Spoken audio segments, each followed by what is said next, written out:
Airtable is a versatile tool for content planning, offering customizable features to organize, collaborate on, and track content creation projects. Here's how to use it effectively for content planning. Create a base. Start by creating a new base in Airtable specifically for content planning. Choose a template or create a custom base tailored to your workflow. Set up tables. Create separate tables within your base to organize different aspects of content planning, such as content calendar, ideas backlog, resources, and team tasks. Plan content calendar. Use a table to plan your content calendar by creating records for each piece of content, including title, publish date, content type, target audience, and status. Manage ideas backlog. Create a table to capture content ideas and inspiration.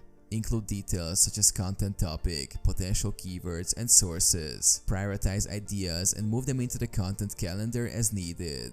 Assign tasks and responsibilities. Use a table to assign tasks to team members responsible for content creation, editing, and publishing.